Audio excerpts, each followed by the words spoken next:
बघा मैत्रिणीनं व्हिडिओ झाला की आईला उलट्या सुरू झाल्या आणि पुन्हा दवाखान्यात घेऊन गेलं. तिला लावलं होतं सलाईन आणि मग सलाईन संपल्यानंतर माझे मिस्टर ते बंद करत होते आणि ती अशी पडली होती.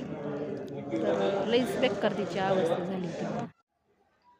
हॅलो फ्रेंड्स, तर बघा आजचा दिवस माझा असा जरा पोरच गेलाय. मी आले गच्चीवर. तुम्ही रात्रीचा एक व्हिडिओ बघितला असेल. रात्रीचा व्हिडिओ केला आणि मला झाले सुरू. थोडक्यात पनवती म्हणायला हरकत नाही. साहेब आले मार्केटमधून. त्यांनी आणलं खायला वगैरे, फुटाणे वगैरे घेऊन आले ते. आणि त्या गोष्टीचा लईच मोठा इश्यू झाला. तर काय झालं बघा, ज्या क्षणाला आई बेडवर पडली तुम्ही बघितलं असेल, आणि ते मी डिलीट केलं होतं. ते पडतानाचं माझं हसणं पण डिलीट केलं होतं. ते विचित्र हावभाव होते म्हणून. आणि पडल्या पडल्या आई अचानक उठली आणि लगेच सुरू झाली. म्हणली की मला उलट्या आल्यासारखं व्हायले. आणि तिला उलट्या सुरू झाल्या पण. उलट्या सुरू झाल्या, मग 2, 3, 4 उलट्या झाल्या. मला त्याच्या अगोदर आई बोलली होती की बाई संदीप आणला म्हणजे माझ्या नवऱ्याला सांग की तू मेडिकलवरून गोळ्या आणायला. पण तिला आहे बीपीची गोळी सुरू. आणि मग जर मेडिकलवरून जर गोळ्या आणायच्या म्हणलं तर मग अशा गोळ्या देता येत नाहीत बीपीच्या माणसाला. म्हणून काय झालं, गोळी काही आणली नाही. पण उलटी काही थांबायचं नाव घेत नव्हती. म्हणून आम्ही काय केलं, तिला दवाखान्यात नेलं. दवाखान्यात नेलं तर तिथं डॉक्टरनी तिला चेक केलं तर लगेच बोलले की तिचा बीपी एकदमच लो झाला आहे.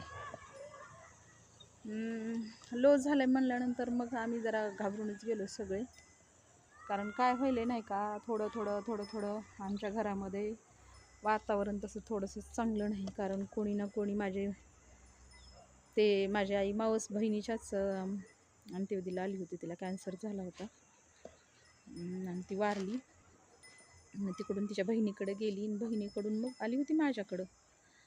तर मग माझ्याकडं आले. मावशीकडून माझ्याकडं आल्यानंतर मग तुम्ही माझ्या मावशीला बी बघितलंच असेल. आल्यानंतर बसली आणि ते रात्रीचं पण तुम्ही व्हिडिओ बघितला असेल. ती खायचं बोलली, जेवण वगैरे करायचं. पण तिच्या त्या दुखण्यामुळं काही तिने खाल्लं नाही.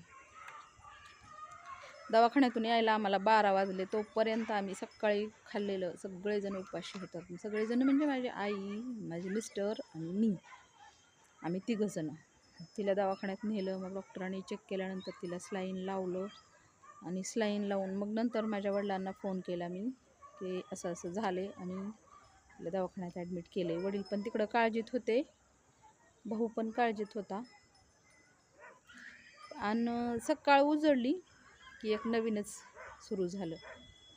माझ्या नवऱ्याला एवढं सर्दीनं परेशान केले बिचाऱ्यानी, आत्तापर्यंत डोळा उघडला नाही.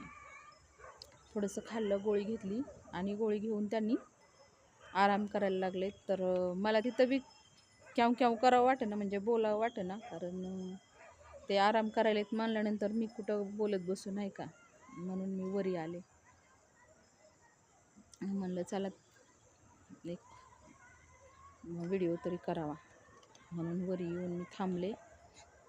तर हे बघा आले बाहेर. वर आल्यानंतर थोडंसं बरं वाटलंय मला आणि मी बोलते तुमच्याबरोबर.